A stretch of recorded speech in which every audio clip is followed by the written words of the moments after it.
Mga pinagana ko mga kaiksunan, malipayan na usab nga pagpakiguban kaninyong tanan karon ning langyug to usab ning atong tulumanon tingog sa paglaob special edition nga magatagi kini sa pulong sa Dios nga nanay kini pinagi sa Sabbath School quarterly lesson nga giplastar kini pinagi sa Sabbath School Department of the General Conference of the Seventh-day Adventist Church.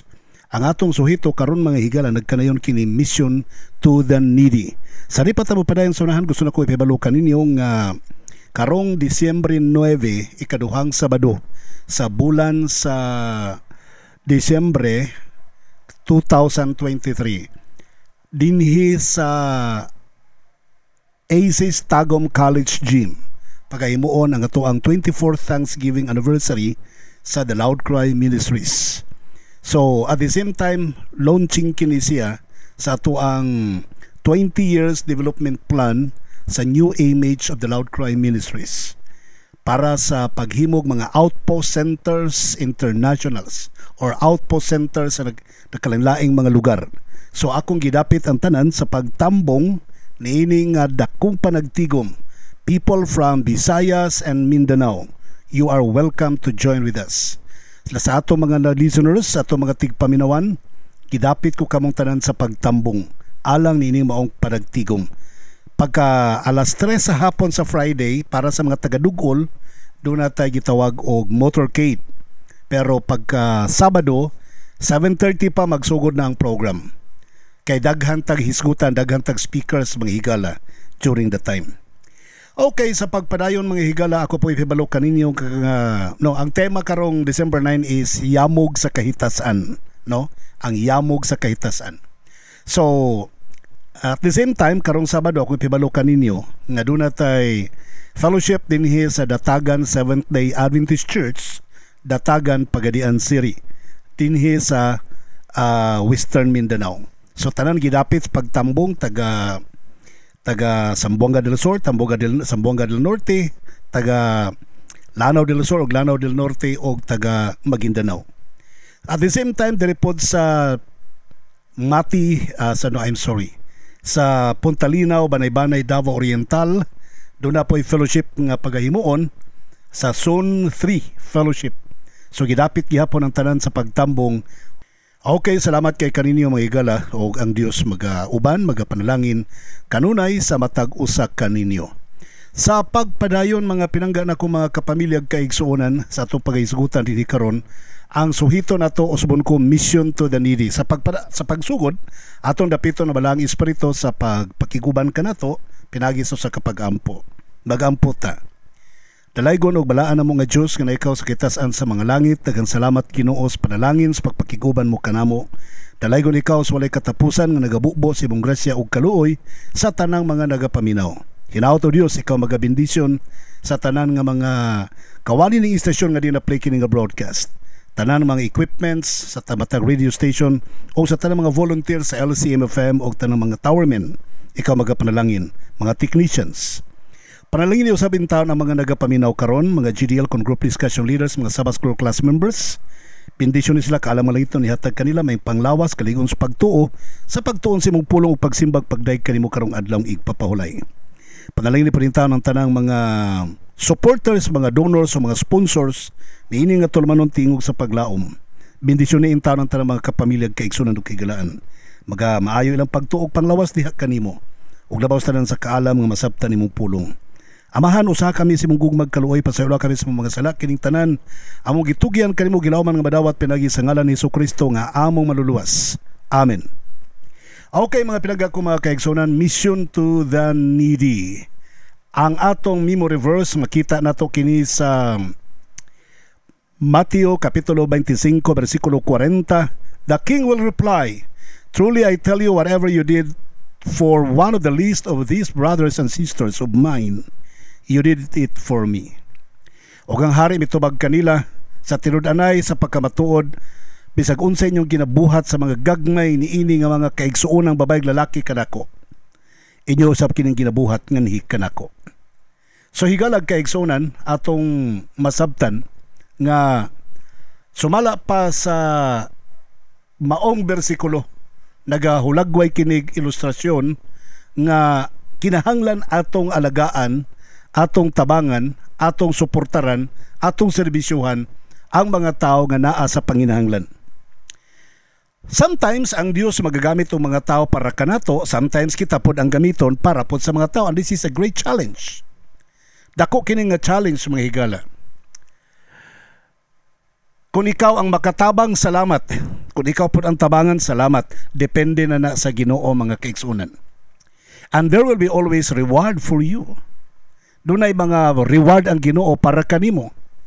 Labi na sa pagtabang nimo sa mga nanginahanglan, nakahimo kag usa ka modeling ministry of Jesus Christ.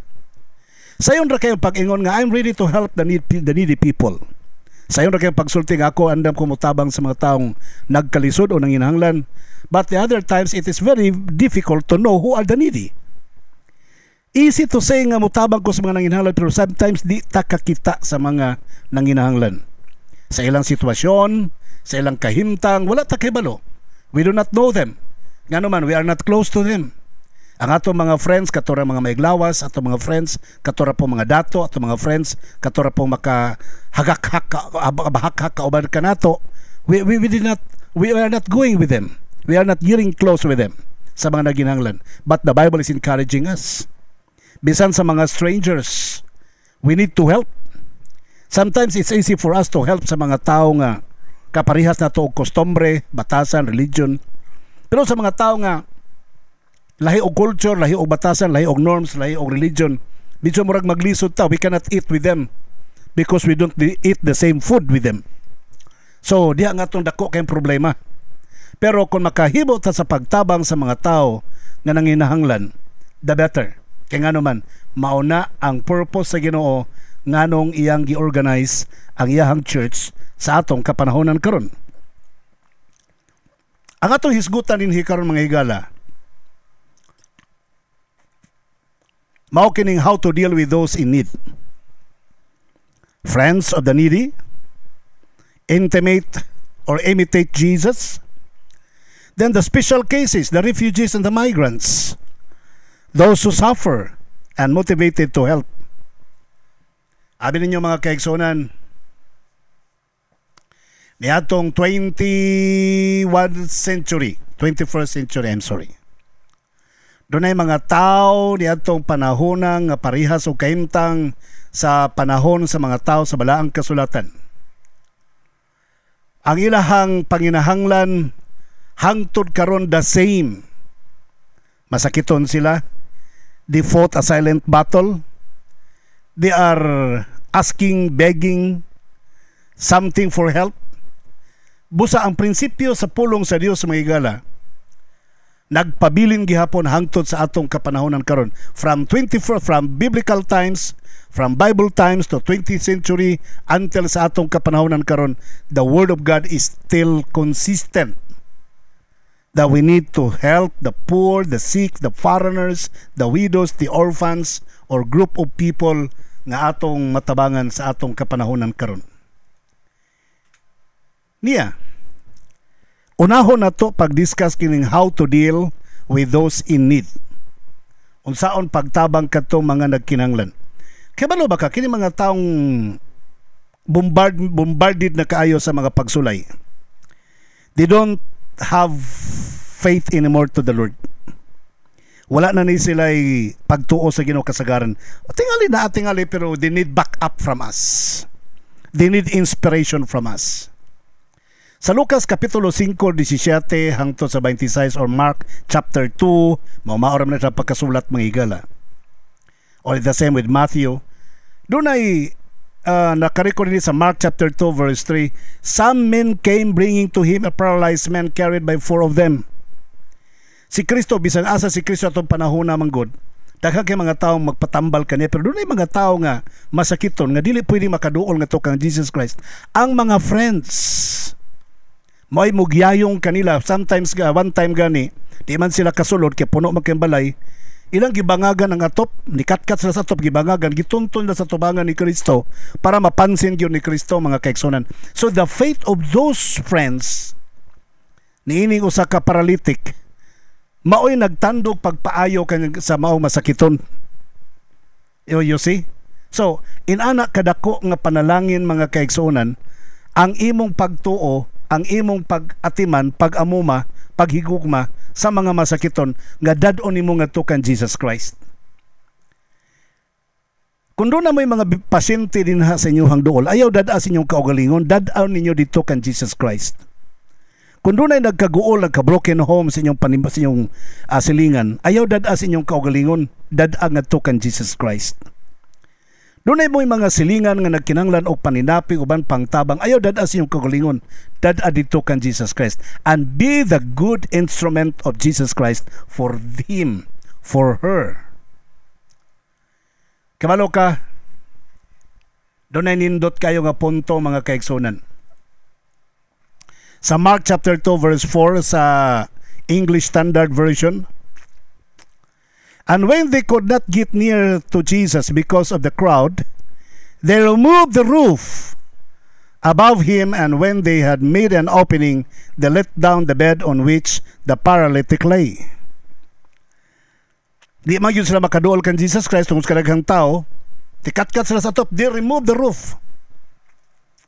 If the roof mao'y nakababag sa inyuhang pagpaduol sa taong tabanganan ninyo paingon kan Jesus Christ, remove the roof. Pastor, we cannot help because we don't belong to one religion. Remove the religion. Pastor, we cannot help kay gadumot ko ng tawanan, galagot ko ng tawanan na. Sa may lawas pa na, grabe na kaamong-amungan niya. Karon magpakinan nagpanabang, di ko pwede mo tabang na. Remove your envy, your anger, your hatred. Remove the roof. Para walay makababag sa pagtabang ngadto kaniya. Ang uban mingon di naman siya pwede tabangan kay LCM supporter man na. Bahala na nila. Tanggalan na ninyo ng balaod. Kanang balaod nga dili makiglamanog LCM supporter. Kanang balaod nga dili i-welcome sa simbahan ng LCM supporter. Remove the roof para ang tanang madala na to sa tiilan ni Jesus Christ. So, ang mahitabo, mga higala, sa dihang giayo ni Kristo ang maong paralitiko, gitambala niya by the faith of his friends. So, ang imong pagtuo di ay nga may naghatod ngadto sa imuhang friend ngadto kan Jesus Christ, makatabang na siya mga kaigsunan. We must do everything possible to alleviate their needs. Kutob sa atong himuon na to ang pag-alleviate silang panginanglan. But we have to go a little farther. We must take him to Jesus Christ. Ato silang tabangan, pero in the end, ihatod yun nato silang ngadto kan Jesus Christ. We will provide the mat. We will provide the blanket. We will provide our effort nga dad-on nato siya gato sa baba. We will provide the way nga remove the roof. Pero in the end, bring him to Jesus Christ.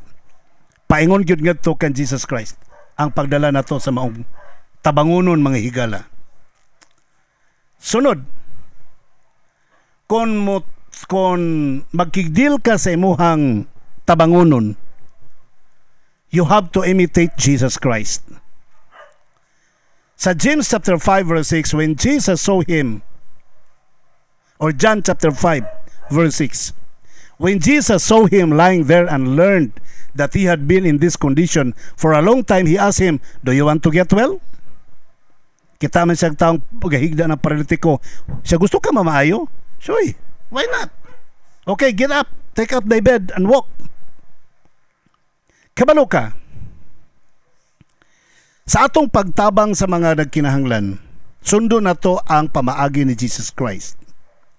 Sa Ministry of Healing, page 143, matod pa, Christ's method alone will give true success in reaching the people. The Savior mingled with men as one who desired their good. He showed his sympathy for them, ministered to their needs, and won their confidence. Then he bade them to follow me. Ato makitaan mga kaigsunan, matod pa, that Jesus, lima ni ka steps, nagkigminggol si Jesus Christ. He wanted to do them good. We must relate to those in need to understand their needs and know how to help them. Sa to pa kita ang muduol sa nanginahanglan, dili ang mga nanginahanglan may muduol ka nato. Ayaw mo pagpaabot mga higala nga ang makililimos may muduol nimo, ikaw may muduol sa makililimos. Ayaw ninyo hulata nga ang katong masakiton may muduol kanimo, ikaw ang maningkamot nga muduol ngadto sa nanginanglan nga mga masakiton. Mo na gihimo ni Jesus Christ he mingled with the men, he mingled with the people. Then sa iyang pagmingle, number 2, he showed sympathy. Nagpakita siya kaluoy ngadto kanila. And we must learn that true. We must learn that too. Their trust by being kind and empathizing with them. Ato ipakita kanila nga nagsimpatiya ta kanila, naluoy ta kanila, the same that Jesus Christ did to them. Ikatulo, he attended to their needs. Giatiman ni Kristo ang ilang mga panginahanglan. Sa may kinahanglan nimo. Okay, the same way in our time today, we must help them in practical way. Di kay nagtinga na Bible studyhan mo pa na unsa na. Di man na may need niya ng Bible study. Ang need niya ampo, ang need niya comforting words, ang need niya irasbag hospital kung matabang pa. Mao na need niya mga higala.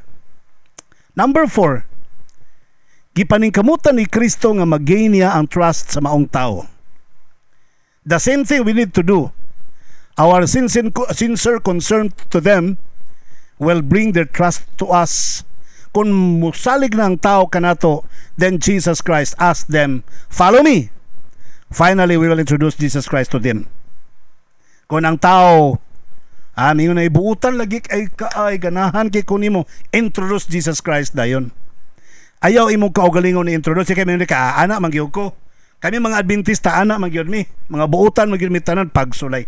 No, introduce Jesus Christ.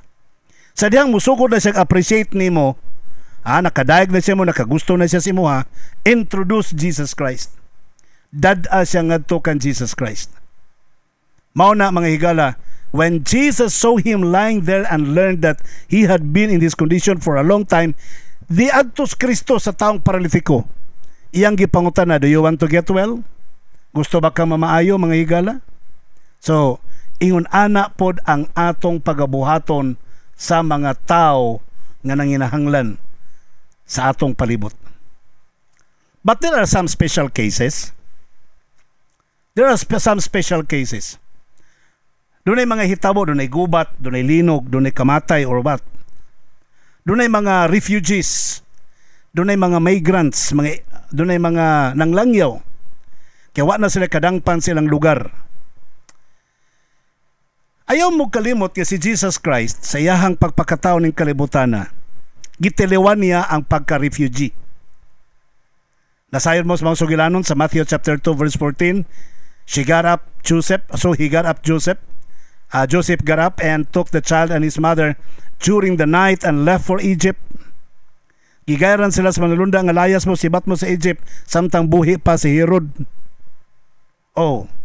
So nakasulay si Kristo og kanang kinabuhi nga refugee. Yatiman sila dito sa Egypt, although wala gid detalye dito, pero pagkangan ni dako sila, so minigi-welcome sila dito dapita. Kita pod mga kaigsoon sa atong panahon karon, dunay mga tawo mo dangop kanato sa di nato pasudlon. Kaya basig magduda tag tulisan o bari mo sa pitulison sa ato nga wa man tay bahandi. Atong pasudlon, atong atimanon, atong pakanon, kung pwede lang doon na mo'y room para sa mga refugee sa inyong balay. Sa atong balay, doon natin mga kwarto nga pwede na ito patulugan og mga tao nga way kadangpan para ato silang matiman. Kay usana sa required support services ministry to become or to model the love of Jesus Christ or to show or to demonstrate the love of Jesus Christ toward the people. Usa na siya sa importante kaayo mga higala nga pamaagi. So, kinsa pamangyod na mga tao nga atong atimanon, those who suffer, mga tao nga nagantos. Si Jesus Christ sa Luke chapter 4 verse 18 matod pa niya, the Spirit of the Lord is on me. Ang Espiritu sa Ginoo ania kanako because He has anointed me to proclaim good news to the poor. He has sent me to proclaim freedom to the prisoners, and recovery of sight for the blind, and to set the oppressed free. Matod pa ang Espiritu sa Dios anak kanako, matod pa ni Kristo, aron sa pagwalis ng balita para sa mga kabus, sa pagpadala, pagproklamar og kagawasan sa mga binilanggo, og paghatag og kahayag sa mga taong napawngan ini, o paghatag kagawasan sa mga taong tinaog-daog. Kabalo ka, suffering has no barriers eh. Ang kini mga pag-antos, wala na ipili, wala, bisag kinsa na it affects the poor, the rich, bisag kinsa. Ano ba mag-antos? Dato bitaw na, nagtabangi, dato bitaw na. No! Bisan pag dato niya nag-antos, we have to extend help to them the much capacity we can sa pinaka-kapasidad nga ato mahimo. Pwede na mo atake ang kanang suffering mo, atake na sa mga taong edukado, professionals, pwede sa mga dili professionals, pwede sa babae, sa lalaki, walay pili mga kaigsunan.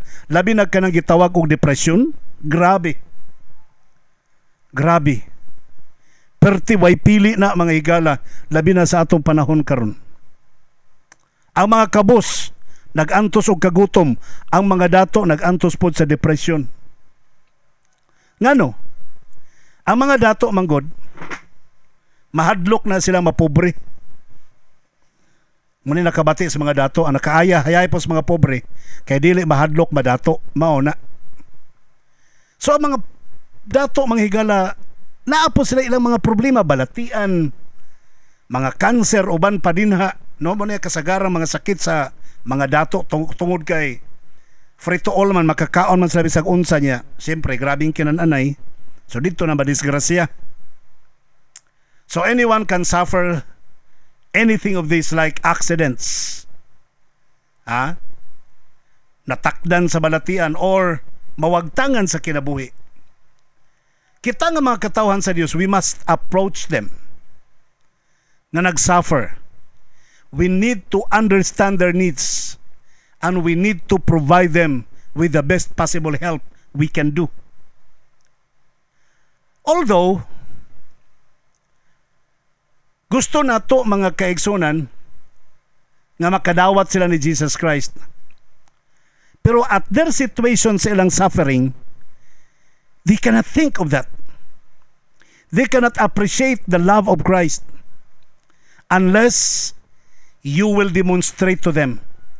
Through you, pinaagi kanimo, you will help them to be touched by the love of Christ. Sa imong pagtabang kanila. Sa imong pagtabang kanila, you always introduce Jesus Christ. The more ma-appreciate nila ang gugma ni Jesus Christ. Kining mga Hindus, mga higala, sometimes we, example lang na, Muslims or Hindus, something like, kanang mga non-Christians, I would like to tell you, some of them, doon na sila'y batasan nga, doon na sila'y belief nga kanang bisita, nagdala nagpanalangin ka para kanila mo na nga, maayaw kayo na sila mo atiman og mga bisita. Kita pod, kung doon ay mamisita na to, ato pong atimanon, because we want to show, to let them feel the love of Christ. Ang problema lang, kay kanang mga non-Christian group of people, doon na sila mga pista, doon na sila mga celebration, doon na sila mga Thanksgiving, mangimbitar sila nimo, sometimes dili ka mo adto. Asa naman tong giingon ni Kristo nga he mingled with the people? You must mingle with them. Imbitaron, mingon mo, mga Katoliko, prejudice. Tanaw tagi sa prejudice. Imbitaron mo maging ninong sa bata inibunyag, di mo manugot. Ako, imbitar ako niyo, sugot ko ba? Nga naman, ipakita na to nga wala tanangin lain sa ila, ha? Imbitaron mo ninong-ninang sa kasal, di mo manugot. Imbitaron mo pista, di mo manugot. So nawala ang mingleness. Nawala ang connection. Kita ra po yung nagputol.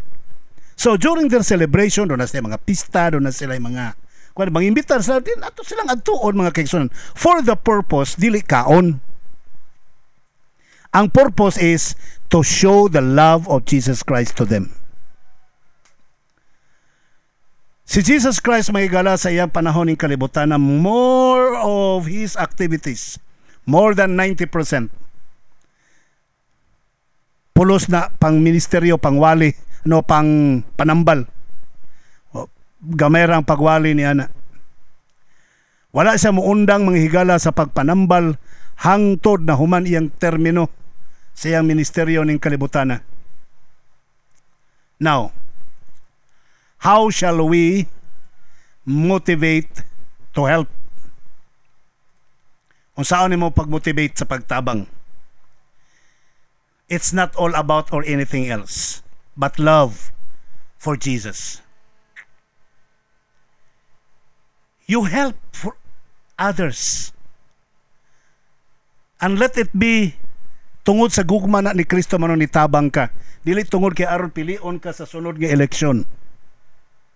Aron pilion ka sa panahong piniliay. Aron mo sikat ka sa inyong lugar. No. For the love of Christ. So mo na nga ito ang buhaton mga pinangga kong kaigsunan. Nga atong ipakita. We must be motivated by the love of Christ. Sa John chapter 15 verse 13, greater love has no one than this, to lay down one's life for one's friends. Ang gugma ni Kristo mga higala mao'y mag-motivate na to. Kaya ang iyang gugma mao'y pinakadako nga rason nga nung kita nga magserbisyo sa atong mga kaigsuunan kaigalaan nga nanginahanglan kanato. We know the needs will continue and go on until matapos ang kalibutan. But because kanang mga pobre, mga nanginahanglan diha kanimo usay man gud di man gud ta makatabang kay mo dita nga tabang sa pobre man po ko ay stilan. Mga higala, bisan pagpobrita, bisan pagpobrita, dato ta. Usay magud ko tayo na nga pobriha magud namo pastor oy. Unsa man mo pagtabang nga pobre man mi, tabangonon man por mi. Yes, it's true tabangonon ta, pero mga higala, in our capacity we can still help. Wala na to na sa tong hunahuna nga di ta katabang tungod kay pobreta. Ako mga kaigsunan papobrihay lang. Di mo kalupig sa akong kapobre oy. Bisag karon dayon maglantaran tang tanan og kinsay mas pobre nato. Ako maoy pinakapobre mga kaigsunan. No? Sa tanang mga pastors ako'y pinakapobre. Sa tanang mga magwawali ako'y pinakapobre. Sa tanang Adventista ako'y pinakapobre. Pobre tang tanan mga kaigsunan. Pero dato ta sa grasya sa Ginoo. Dato ta sa grasya sa Ginoo. Kanang grasya ni Kristo, kanang gugma ni Kristo, kanang pagkamatarong ni Kristo, kanang pagkamapailubo ni Kristo, kanang iyang kinaiya ni Kristo nga naa kanato, maunay atong gamiton pagserbisyo sa mga tao. We love them. We love them. Why? Because God loves us. Ngano nahigugma man kaan ang mga silingan nimong nagkalisod. Tungod kay higugma ko sa Dios. Gusto ko nga ang akong kalipay nga gibati nga nahigugma ko sa Dios, akong ma-share sa mga tao nga nanginahanglan sa gugma sa Dios. Kanang tao nga depressed mga higala, di na sila kasabot ug unsay gugma sa Dios unless if you will demonstrate that love to them. Gawas kung kanang nga gugma, imo nang ipakita nga to kanila, imo nang ipasabot nga to kanila kana nga gugma. When you approach them with the intention of helping them, di kay mo approach lang kanito kay manggi marites. Kung mo approach kanila, pakitaa sila nga interesado kang motabang. The best you can help is prayer. Comfort, encouragement, inspiration. Then pray. Introduce Jesus Christ. We must pray for special help from God to know the best way to do it. He will help you. He will hear you when you pray. He will help you when you pray. He will hear you when you pray. Oh, the best friend to have is Jesus. Di ba? Magampo ka, dunggon ka niya. Mga kagtabang tabangan kaniya, ingon ana kasuod nga higala nato si Jesus Christ. Busa mga pinangga na kong mga naminaw. Si Sister Ellen White sa The Youth's Instructor April 9, 1903 matod pa niya, seize every opportunity to contribute to the happiness of those around you. Sharing with them your affection, words of kindness, looks of sympathy, expression of appreciation. Would to many a struggling, lonely one be as cup of gold, water to a thirsty soul? A word of cheer, an act of kindness would go far to lighten the burdens that are resting heavily upon their weary shoulders. It is in unselfish ministry that true happiness is found, and every word and deed of such service is recorded in the books of heaven as done to Christ. Live in the sunshine of Christ's love, then your influence will be blessed, or will bless the world. Sa Bisaya pa, ako paha ang matag oportunidad nga makatabang ka nga makahimog kalipay sa mga tao sa imong palibot. Wow! Dili kay makahatag kag ka problema sa mga tao sa imong palibot, makahatag kag kalipay. Sharing with him your affection, ipahat mo kanila ang imuhang pagbati. Words of kindness, kanang pulong nga may kaluoy, looks of sympathy, tinanawan nga dunay pagbati, expression of appreciation, mo appreciate mga higala. Would to a many struggling, alang sa tanang mga taong naga-struggle, lonely one, para kanila cup of gold na to water their thirsty soul.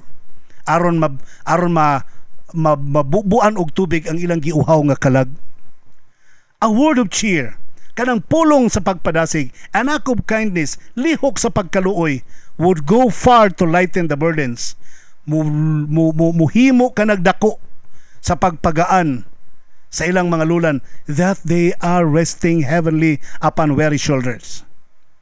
Kanang lulan nga nag-abaga nila, nagpasan silang abaga, mugaan na mga higala. Kanang ato ang unselfish ministry, diha makitaan ang true happiness. Diha ta makakitag tinud-anay nga kalipay. Kanang every word and deed of such service is recorded in the books of heaven as done to Christ. Kanang mga pulong, kanang mga binuhatan, mga serbisyo, na-record na sa langit mga higala, sama sa gibuhat ni Jesus Christ.